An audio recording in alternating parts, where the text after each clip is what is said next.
নমস্কার বন্ধুরা, আজ আমি শেয়ার করব ভোলা মাছের পাতুরি বা ভোলা মাছের বড়া। আপনারা তো লাউ পাতা দিয়ে চিংড়ি মাছের পাতুরি খেয়েছেন, অনেক ছোট মাছ দিয়ে খেয়েছেন। এবার ভোলা মাছ দিয়ে খেয়ে দেখুন, খুবই স্বাদ লাগে, দুর্দান্ত লাগে। এখানে দেখুন আমি কত বড় বড় সাইজের মাছগুলো নিয়ে নিয়েছি, এগুলো ধুয়ে নিয়েছি। এগুলো আবার মাঝখান থেকে কেটে ছোট ছোট করে নেব, কারণ ছোট ছোট পিস বড়ার খেতে খুব ভালো লাগে। এখানে দেখুন আমি লাউ পাতাটা নিয়েছি, লাউ পাতাটা ভালো করে পরিষ্কার করে ধুয়ে এটার মধ্যে লবণ মাখিয়ে দেবো। লবণ মাখালে লাউ পাতাটা একটু চিমে হয়ে যাবে, চিপসে যাবে। তো সেজন্য আমি লাউ পাতাটাকে লবণ হলুদ মাখিয়ে নিয়েছি। এখানে দেখুন মাছগুলোকে কি সুন্দর ছোট করে কেটে নিয়েছি। ছোট করে কেটে মাছের যে কাঁটাটা থাকে, মাছের কাঁটাটা, সেই কাঁটাটাও কিন্তু আমি ফেলে দিয়েছি।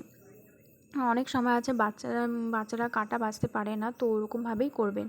এখানে দেখুন পাতাটা এরকম হয়ে গেছে, একদম পুরো চুপসে যাবে। এই পাতাটাকে সুন্দর করে খুলে খুলে ভাঁজ করে সোজা করে পেতে নিতে হবে। দেখুন আমি মাছটা আমি ফালি করে মাঝখান দিয়ে কেটে নিয়েছিলাম। মাঝখানটা এরকম ভাগ করে তারপরে এই মশলাটা দিয়ে দিয়েছি। মশলাটা দিয়ে এবার পাতা দিয়ে এরকমভাবে মুড়িয়ে দেবো। দেখুন কী করে ভাঁজ করছি, কী করে এই প্রসেসটা আপনারা ভালো করে দেখে নিন। অনেক সময় আছে কি করতে গেলে সাইড দিয়ে খুলে যায়, বেরিয়ে যায়।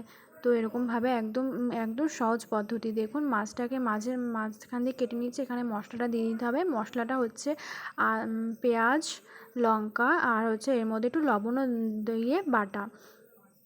তো হচ্ছে গিয়ে লবণটা আপনারা পরিমাণ মতো দেবেন, যেহেতু ভোলা মাছ লবণ থাকে, তো সেজন্য লবণটা পরিমাণ মতো দেবেন। আর ঝালটাও আপনারা পরিমাণ মতো দেবেন, কিন্তু ঝাল এইসব পাতুরিতে একটু ঝাল ঝাল হলে খেতে বেশি ভালো লাগে। তো আপনারা ঝালটা সেই বুঝে দেবেন। দেখুন আমার এই সাইড দিয়ে একটু হালকা বেরিয়ে গেছিলো, তাই আমি আরেকটা পাতা দিয়ে এরকমভাবে মুড়িয়ে দিচ্ছি। আপনারাও যদি এরকম হয় তো এরকমভাবে পাতা দিয়ে মুড়ে দিতে পারেন, ভালো করে মুড়িয়ে দিতে হবে।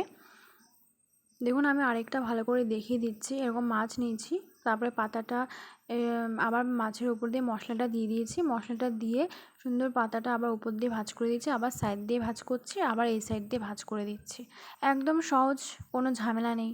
ঝামেলা ছাড়া এত একটা দুর্দান্ত রেসিপি বানানো যায়, আপনারা না বানালে বিশ্বাস করতে পারবেন না।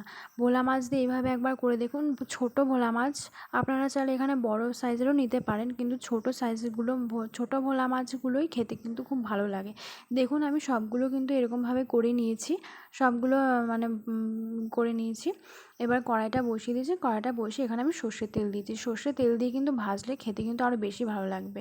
এখানে আপনারা সর্ষের তেলই ব্যবহার করবেন। এখানে আমি 2-3 চামচের মতো সর্ষের তেল দিয়েছি।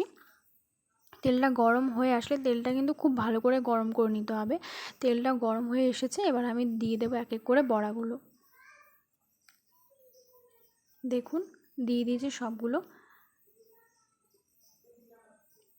আপনারাও একবার বাড়িতে এভাবে ট্রাই করে দেখুন বন্ধুরা, সবাই খেতে খুব পছন্দ করবে। অনেক রকমের পাতুরি তো খেয়েছেন, একবার এইভাবে ভোলা মাছ দিয়ে করে দেখুন। অনেক সময় তো অনেক বাড়িতে ভোলা মাছ থাকে, তো একবার এই ভোলা মাছের এভাবে বানিয়ে দেখুন, সবাই খেয়ে অবাক হয়ে যাবে, সবাই খেয়ে বারবার খেতে চাইবে। এবার মাছগুলো এক পিঠ ভাজা হয়ে গেছে, আমি উল্টে আরেক পিঠ ভেজে নেব, উল্টে দেবো, উল্টে আরেক পিঠ ভেজে নেব। দেখুন এটা কিন্তু কাঁচা অবস্থা থাকলে ভালো লাগে, একটু বেশি করে ভেজে নিতে হবে। দেখুন আমারটা কত সুন্দর করে ভেজে নিয়েছি। আবার আমি একটু উল্টে পাল্টে দেবো, আবার পুড়ে গেলেও হবে না। দেখুন আমি কত সুন্দর করে করেছি, একটাও কিন্তু কড়াইতে লেগে যায়নি। ভালো করে উল্টে পাল্টে দিচ্ছি, একটু কালচে কালচে হয়ে আসলেই এগুলোকে হয়ে যাবে। দেখুন আবার উল্টে দিচ্ছি, আমার কিন্তু একদম ভাজা কমপ্লিট হয়ে গেছে, সুন্দর ভেজে এসছে, দুই পিঠই ভালোভাবে ভেজে গেছে। আপনারা ভিডিওটা কে কোথা থেকে দেখছেন অবশ্যই কমেন্ট করে জানাবেন।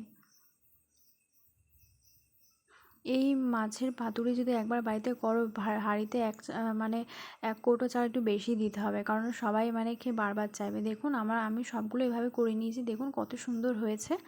খেতেও কিন্তু দুর্দান্ত লাগে, একদম অল্প সময়ের মধ্যে একটা দুর্দান্ত রেসিপি। ভিডিওটি ভালো লাগলে অবশ্যই লাইক, কমেন্ট, শেয়ার এবং সাবস্ক্রাইব করে পাশে থাকার অনুরোধ রইল। এবং সবাই ভালো থেকো, সুস্থ থাকো, দেখা হবে নতুন একটা রেসিপি ভিডিও।